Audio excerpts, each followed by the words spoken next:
I want to read two sets of scriptures and tell you what they're meaning. Hey, I'm Dion Williams, pastor of Soul Food International Ministries, author of This Must Be Documented, which discuss the topic of the LGBT community in the church, the correction that the church needs with dealing with that, and the correction that the LGBT need with dealing with the church, as well as my latest, newest release, The Office of Correction, which talks about the true office of a prophet, what it is, how to assess it, and so that the church can utilize the true prophet rather than believing that those who carry the gift are the prophets of the body. Also, I am a prophetic voice, being that I am a prophetic seer. God has called me to the office of a prophet, and so it is my responsibility that what I do see, I must say. Here are your scriptures, and I'll give you the meaning at the end. The first one is Luke chapter 19, beginning at verse 41 through 44. This is good. You don't want to miss this. This is highly and too important. So slow down. Just slow down from your scrolling just for a minute. This is highly important what I have to say to you today. And when he drew near and saw the city, he wept over it, saying, would that you, even you, had known on this day the things that make for peace. But now they are hidden from your eyes. For the days will come upon you when your enemies will set up a barricade around you and surround you and hem you in on every side and tear you down to the ground, and you and your children within you, and they will not leave one stone upon another, because you did not know the time of your visitation. The second scripture is from Matthew chapter 11, verse 2. Now when John had heard in the prison the works of Christ, he sent two of his disciples and said unto him, here it comes, art thou he that should come, or do we look for another? Verse 4 says in Matthew 11, Jesus answered and said unto them, his disciples, go and show John again those things which you do hear and see. 5, the blind receive their sight, and the lame walk, and the lepers are cleansed, and the deaf hear. The dead are raised up, and the poor have the gospel preached to them. I'm going to stop right there. What is the correlation and the connection? From Luke chapter 19, 41 through 44, and Matthew chapter 11, beginning from verse 2 to around verse 5. Here it is. This is what the Messiah is having me to say. Jesus was likened unto saying to John, I have told the church that you are more than a prophet. Here's the correlation. He looked over Jerusalem and he wept because they did not understand the Holy Messiah was here, that the Holy Messiah had come in the flesh. Okay, what are you saying, prophet? Okay, here it is. Although I'm weeping that they do not understand that the Messiah is before them and they cannot tell nor discern that I'm here, the Christ says, but you, John, I'm surprised that you're asking me, am I really the sent one?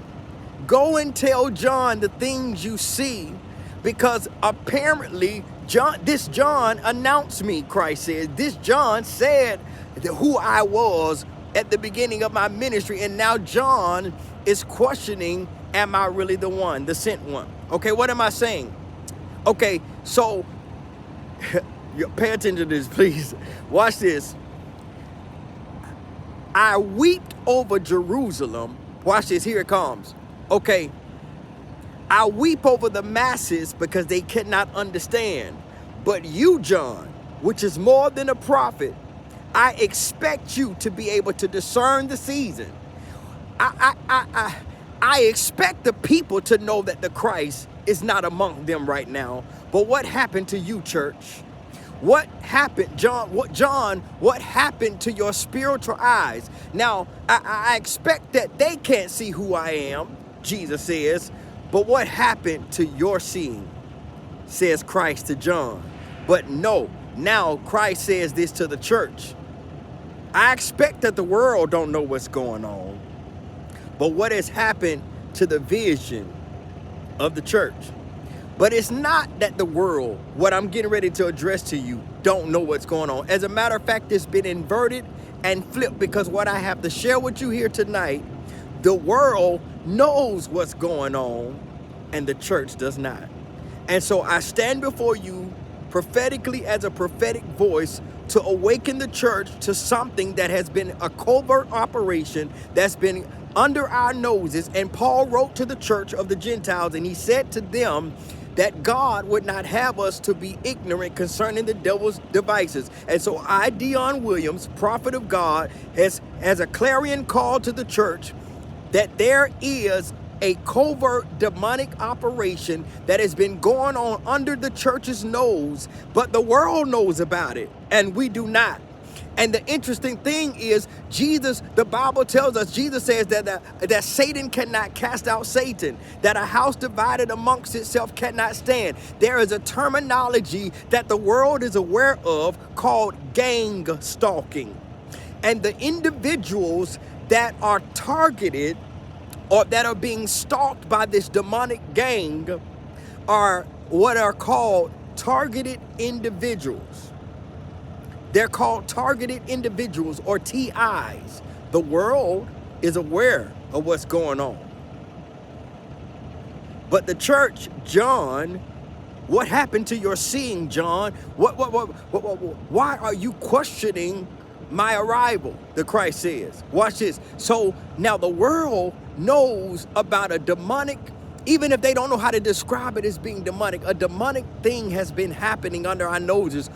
See, the reason why I brought up the scripture that talks about how that Satan casts not out Satan, because in other words, it is a demonic entity or infrastructure that's been happening. And therefore, those that are being targeted are individuals that belong to God, whether they are in the church or not right now. They are the sons and daughters of God, and they are mostly are they who have pure hearts. I didn't say perfect, but they have pure intentions. And how do you become a targeted individual by this demonic infrastructure called gang stalking? Usually it comes by way that you've exposed something that the masses, the ones that Jesus wept over, because they did not understand the hour of visitation. He wept over the ones who could not see what was going on. But you, John, i.e. church, you're supposed to see this. And this is not an indictment. This is not a word of error and correction like the church has done something wrong. But let me be the prophetic voice that causes you to begin to look into it. I have heard no other pastors preach on this. I have heard no other pastors talk about this, because it's been under our noses so well. Now watch what the enemy does. And I pray that my platform helps push this, because there are other individuals that don't have a platform. They don't have a title. They don't have a ministry. They just some nobodies according to the world standard. I'm a nobody according to the world standard. But watch this. There are individuals that have been targeted, and they've been crying out, and they've been using whatever means, their platforms such as Facebook or social media or TikTok or whatever, Instagram, whatever they have, and they're crying out. And here go the demonic infrastructure. They're imps will get on social media under the person's comments or posts that is trying to wake up the people that don't know that this is going on. And how do I know it? Because I became targeted, but I'm not a victim. And what they'll do is that when somebody will post about it, they'll either write a comment under their post so that the onlookers and the readers and those who see it would immediately cast doubt in the person that reads this or that hears what they're trying to wake you up to. They'll either put a comment in the bottom and say, you need to stay off of those drugs. This hasn't happened to me, but I'm telling you about what I've seen and what I've watched. Or they'll tell them that they need a mental health evaluation. I need you, church, to begin to go on YouTube. I need you to begin to look into this. It's called gang stalking. And it is a demonic infrastructure. And usually how you become gang stalk is you become one of the ones who do see what's going on. Your eyes are not blind, and you begin to say the things that normal people are not saying. That the masses do not see. The masses do not see the hour of visitation when Christ has come. I'm prophetically here to declare that we are in the end day and that the Antichrist is here. And as a matter of fact, that's how I ended up becoming gang stalked, because I'm not even going to use that terminology for myself because I'm not a victim. But that is how I became on the list, because I've been prophetically declaring some stuff since 2007 that Obama is the Antichrist.